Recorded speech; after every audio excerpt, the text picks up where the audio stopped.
আঙ্গুর কিশমিশ দিলাম। বিরিয়ানি মশলা দিয়ে বিরিয়ানি মাংসটা সিদ্ধ করে নিচ্ছি। এখন হচ্ছে লাল আঙ্গুর আর কিশমিশ দিলাম।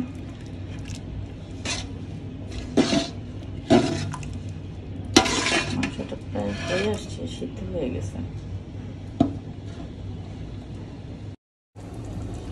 তখন দিলাম হচ্ছে লাল আঙ্গুর আর হচ্ছে কিশমিশ। এখন হচ্ছে বাদাম আর হচ্ছে আনার, সবই হচ্ছে বাদামটা একটু ভাজা বিরিয়ানিতে।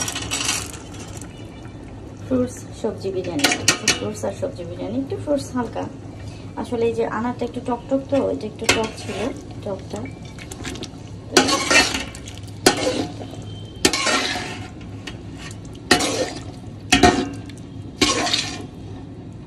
আনার এবং এই যে আঙুরটা, লাল আঙুরটা, এগুলো সব গলে যাবে। এখন এখানে একটু সবজি ভাজি করবো বিরিয়ানির জন্য।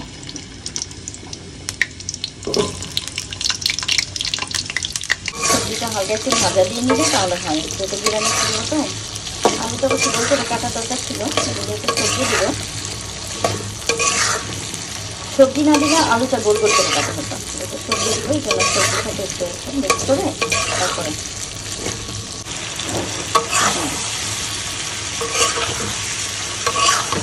আলাদা একটু সরিষার তেলে এইটা বিরিয়ানিতে সরিষার তেল আর ঘিটা হবে।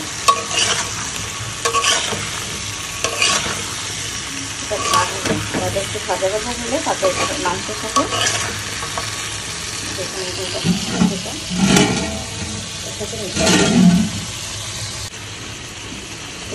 ভাজাটা এখন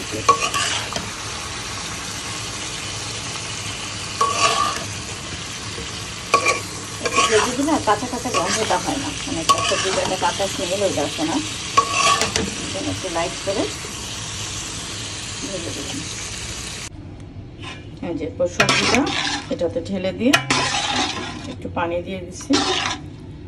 এটা এখন যখন ফুটবে, পানিটা ফুটে দিয়ে তারপরে এটার মধ্যে পোলার চাল দিয়ে দিব।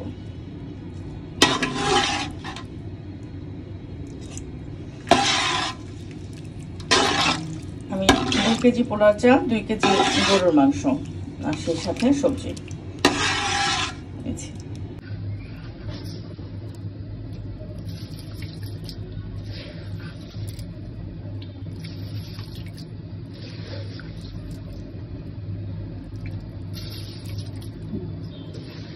চুলায় আগুন কম, অবশ্য আজকে গ্যাসের তাপ এখন কম দেন, এর জন্য একসাথে দিয়ে দিলাম। ভাবলাম যে ফুটলে দিতে, কিন্তু ফুটলে আসলে দিতে দিতে দেরি হয়ে যাবে, তখন সবজিটা আবার বেশি সিদ্ধ হয়ে যাবে, ভালো লাগবে না। এর জন্য চালটাও দিয়ে দিলাম। এখন জাস্ট হচ্ছে একটু বলক আসবে, পরে দমে দিয়ে দিব। দিন উপরে একটু ঘি ছড়াই দিব।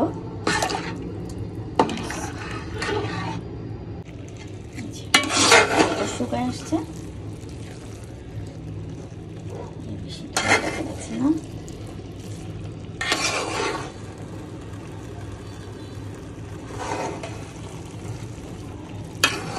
এখন এটাকে ভালো করে মিক্স হচ্ছে অনেক।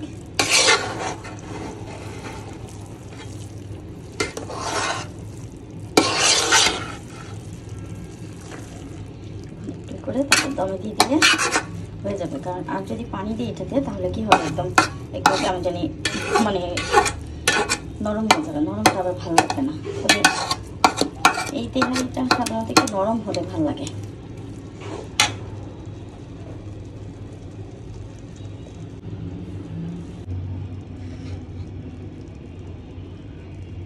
সেরকম এখন এটা জাস্ট একটু দমে দিব।